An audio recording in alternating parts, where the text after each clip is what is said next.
Corona virus ದಿನೇ ದಿನೇ ಹೆಚ್ಚಾಗುತ್ತಿರುವ ಕಾರಣ ನಿಯಮ ಉಲ್ಲಂಘನೆ ಮಾಡುವ ಸಾರ್ವಜನಿಕರ ಮೇಲೆ ಜಿಲ್ಲಾಡಳಿತ ಕಠಿಣ ಕ್ರಮ ಕೈಗೊಳ್ಳಲು ಮುಂದಾಗಿದ್ದು, ಇದರ ಭರದಲ್ಲಿ ಉಡುಪಿ ಜಿಲ್ಲಾಧಿಕಾರಿಗಳು ಮಾಡಿದ ಎಡವಟ್ಟು ಸಾರ್ವಜನಿಕರ ಆಕ್ರೋಶಕ್ಕೆ ಕಾರಣವಾಗಿದೆ. ತನ್ನ ಅಧಿಕಾರಿಗಳೊಂದಿಗೆ ನಗರದಲ್ಲಿ ಕೊರೋನಾ ನಿಯಮಾವಳಿಗಳನ್ನು ಉಲ್ಲಂಘಿಸಿ ಜನರನ್ನ ತುಂಬಿಕೊಂಡು ಹೋಗುತ್ತಿದ್ದ ಬಸ್ಗಳನ್ನು ತಡೆದು ಬಸ್ಸಿನ ನಿರ್ವಾಹಕನ ಮೇಲೆ ದಂಡ ವಿಧಿಸಿದ್ರು. ಈ ಸುದ್ದಿ ಭಾರಿ ವೈರಲ್ ಆಗಿತ್ತು. ಆದರೆ ಇದೀಗ ಜಿಲ್ಲಾಡಳಿತದ ಇದೇ ಕೆಲಸ ಸಾರ್ವಜನಿಕರ ಆಕ್ರೋಶಕ್ಕೂ ಕೂಡ ಕಾರಣವಾಗಿದೆ. ಬಸ್ಸಿನಲ್ಲಿದ್ದ ಜನರನ್ನ ಕೆಳಗಿಳಿಸಿದ ಡಿಸಿ ಸಾಹೇಬ್ರು ಪ್ರಯಾಣಿಕರಿಗೆ ಪರ್ಯಾಯ ವ್ಯವಸ್ಥೆ ಕಲ್ಪಿಸದೇ ಇದ್ದುದರಿಂದ ಬಸ್ಸಿನಲ್ಲಿದ್ದ ವಿದ್ಯಾರ್ಥಿನಿಯರು ಪರದಾಡುವಂತಾಯಿತು.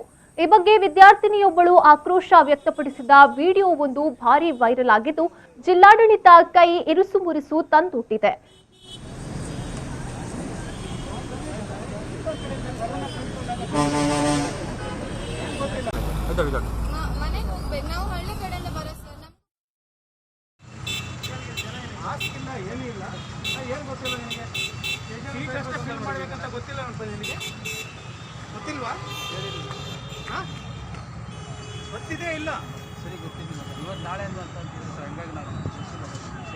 ಕಳೆದ ಲಾಕ್ಡೌನ್ನಲ್ಲಿ ಸ್ಥಗಿತಗೊಂಡಿದ್ದ ಸರ್ಕಾರಿ ಬಸ್ಗಳು ಖಾಸಗಿ ಬಸ್ ಲಾಬಿಯಿಂದ ಡಿಪೋದಲ್ಲಿ ತುಕ್ಕು ಹಿಡಿಯುತ್ತಿದೆ. ಹೀಗಾಗಿ ಹಳ್ಳಿಗಳಿಂದ ಬರುವ ಬಸ್ಸುಗಳು ಸಹಜವಾಗಿ ಪ್ರಯಾಣಿಕರ ಸಂಖ್ಯೆ ಜಾಸ್ತಿ ಇರುತ್ತದೆ. ಇದೀಗ ಕೋವಿಡ್ ಮತ್ತೆ ಹೆಚ್ಚಾಗುತ್ತಿರುವುದರಿಂದ ಬಸ್ಸುಗಳಲ್ಲಿ ಅಂತರ ಕಾಪಾಡಲು ಕಷ್ಟವಾಗಿದೆ. ಹೀಗಾಗಿ ಸ್ಥಗಿತಗೊಳಿಸಲಾಗಿರುವ ಸರ್ಕಾರಿ ನರ್ಮ ಬಸ್ಗಳನ್ನು ಪುನಾರಂಭ ಮಾಡುವಂತೆ ಜನರು ಆಗ್ರಹಿಸಿದ್ದಾರೆ.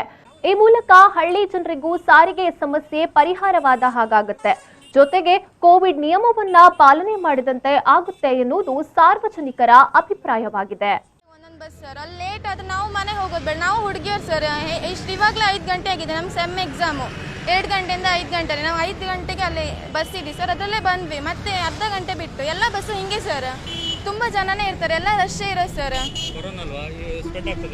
ಹಾಂ ಹೌದು ಸರ್, ಎಲ್ಲರಿಗೂ ಭಯ ಇದೆ. ಬಟ್ ನಮ್ಗೆ ಎಕ್ಸಾಮ್ ಇಲ್ಲ ಅಂದ್ರೆ ನಾವು ಬರ್ತಾ ಇರಲಿಲ್ಲ. ನಾವು ಮನೇಲಿ ಸೇಫ್ ಆಗಿರ್ತಾ ಇದ್ವಿ. ಇಲ್ಲ ಅವ್ರು ಸುಮ್ಮನೆ ಇಳಿಸ್ಬಿಟ್ರು ಹೋದ್ರು ಸರ್. ಏನು ಕೇಳಿದಕ್ಕೆ ಏನು ಹೇಳಿಲ್ಲ. ನೆಕ್ಸ್ಟ್ ಬಸ್ ಬರುತ್ತೆ, ನೆಕ್ಸ್ಟ್ ಬಸ್ ಕೂಡ ಇದೇ ಆನೆ ಬರ. ನಾವು ಹೋಗೋದೀಗ ಲೇಟ್ ಆಗುತ್ತೆ. ನಮ್ಮ ಮನೇಲೂ ಕೂಡ ಕೇಳೋರಿರಲ್ವಾ. ಸಿದ್ದಾಪುರದವರೆಗೂ ಹೋಗ್ಬೇಕು. ನನಗೆ ಶಿರಿಯಾರಕ್ಕೆ ಹೋಗೋಕ್ಕೆ 1 ತಾಸು ಬೇಕು ಸರ್. ಸಿದ್ದಾಪುರ ಅಂದರೆ 1.5 ಅವರ್ ಬೇಕಾಗುತ್ತೆ. ಇವಾಗ ಅರ್ಧ ಗಂಟೆ ಅಂದರೆ